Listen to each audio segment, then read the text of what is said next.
We've been talking about team of the season investing non-stop over the past couple of weeks. We've looked at different types of players as well as all the things that you can do to prepare for this event. Now that it has been confirmed by EA, we can actually start looking at some of the specifics that we can invest into. And this is exactly what we're going to be covering in this video.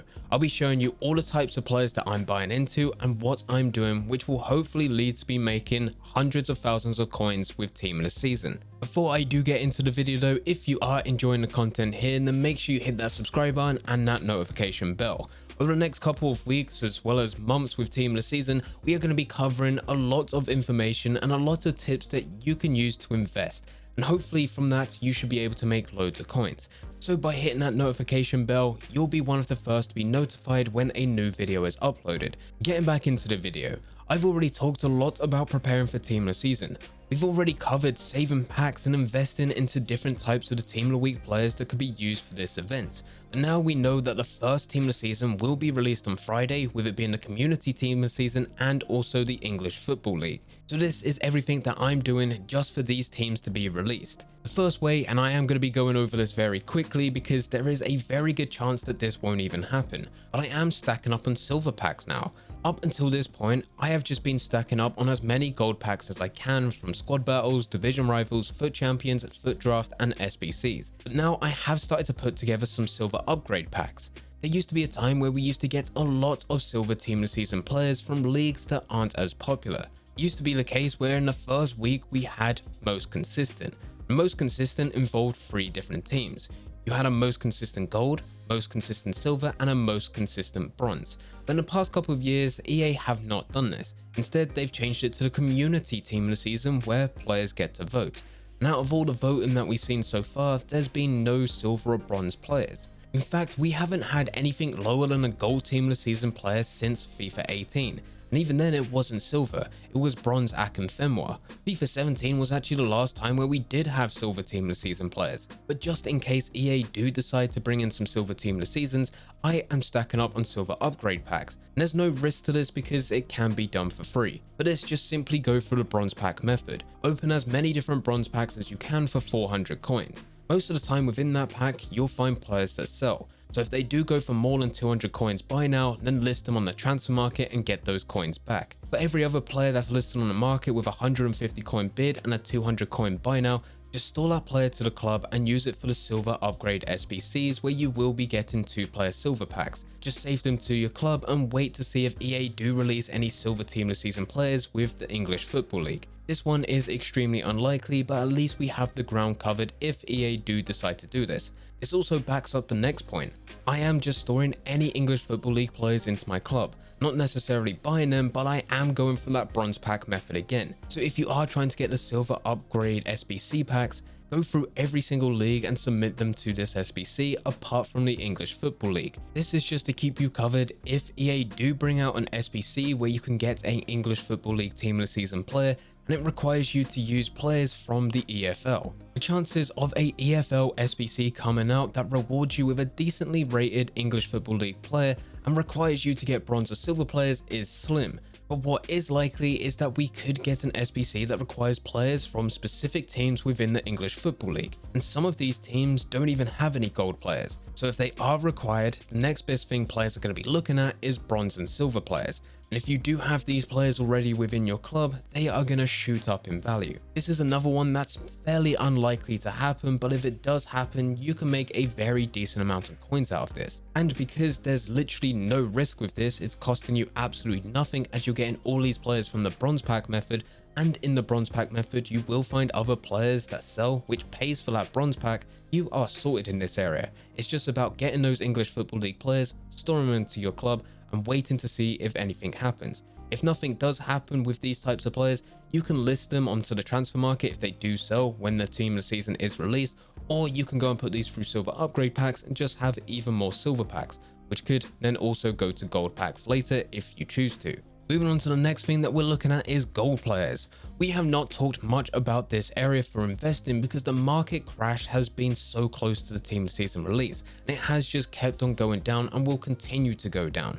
But recently I've seen a lot of players investing in this area, so we do need to talk about gold players. Because we are all anticipating SBC release for the English Football League Team of the Season, which will reward you with a specific player, loads of players have been investing in gold players, which does make sense. The issue is that because everyone is already doing it, there's a limited amount of rare gold cards within this league, and some of these cards have already got a naturally expensive price tag on them.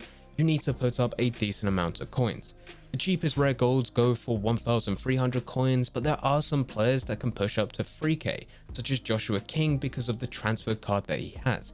So instead, what I've been doing is looking for cheap common gold players. And there's one main reason for this. There's simply not enough rare gold players within the English Football League to build a full starting 11. So if an SBC does require you to have English Football League players, you will need to get them in other areas, either being the silver or bronze area, which we talked about earlier, or spending money on common gold players. The cheapest buy now for common gold cards in the English Football League is 450 coins, but you can win bids for 350 and 300 coins. So instead of spending 1,300 coins for rares, I managed to buy common gold cards for 300 coins, so I was able to get 4 common gold players for the price of 1 rare. And if the English Football League SBC does come out and it does require these types of players, common gold players will be in demand because there's simply not enough gold rare players to get a full starting 11. It's also worth saying that because we're getting these types of players for only 300-350 coins, there's next to no risk in this area as well.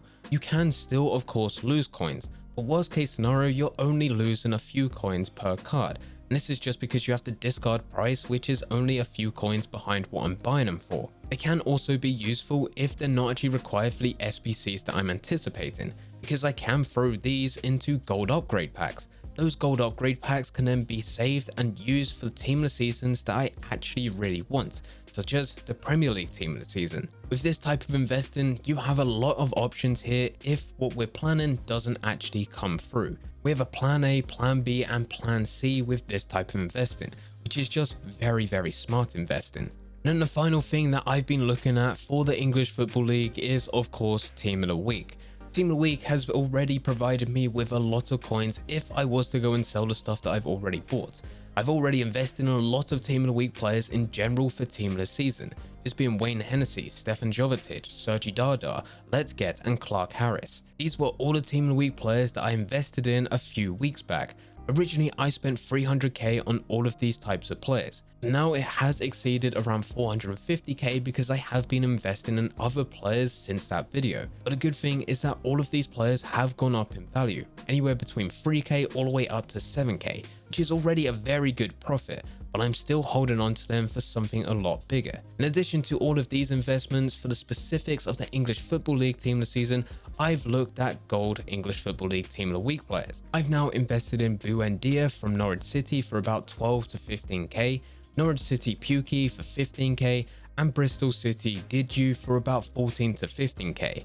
I do believe across the whole time of Team of the Season that we will get SBCs that require special cards or Team of the Week players, and I do believe Team of the Week players across the whole game will go up in value no matter who it is. But when there's a specific player that is required, it could actually become extinct on the market. And here's what I'm hoping for with some of these investments. Because Buendia is part of the current Team of the Week, might actually be the previous Team of the Week by the time you're watching this video, there's been a lot of this type of play on the transfer market, buying the ones that are extremely undervalued and bidding on those that I think are good deals. Players are already expecting Team of the Week players to be required for these SBCs, so there's actually a higher price that you need to play for the Team of the Week players now compared to if you were buying them a few weeks ago when I first did the video. If Buendia was released any other week and Team of the Season wasn't going on as players were starting to prepare, I reckon his max price would have been 12-13k. But because we are going through Team of the Season preparation, his price has increased all the way to 15-16k. So this does mean that there is more risk with investing in Team of the Week players now compared to what it was 2 or 3 weeks ago. If a Team of the Week player is not required for this Team of the Season with the English Football League, it will be required at some other points within the next 2 months. So even though you are having to pay a higher price now for these Team of the Week players, I do still believe that there's enough room for you to be able to make profit out of these players if they are required for any type of content that EA release over the next couple of months. But anyway, these are the investments that I am making just for this week of Team of the Season. I don't expect every single one of these investments to plan out, I said this is just me covering the ground. In some areas, EA haven't even pushed any content for the past couple of years, such as silver team of the season players. This is just me making sure that if EA do decide to go and release some silver team of the season players, that I have the highest chance of being able to get them. And even if EA doesn't, which is very likely to happen, it does still mean that I can move all of those investments into different areas where hopefully I'll be able to make coins from that specific team. With everything that I've talked about in this video, I have a plan A, which if it does go according to plan, I'll be able to make tens of thousand coins in each area. But if EA decide to do something else, I actually have an exit strategy for every single investment, where I'm still able to make some profit or I just make a very small loss. I'm curious, let me know in the comment section down below if you've made any investments specifically for the first lot of team of the seasons that will be released on the 23rd of April. But anyway guys, thank you very much for watching. I hope you guys did enjoy it. If you did enjoy, don't forget to leave a like and subscribe. But for now, I'm going. So see ya.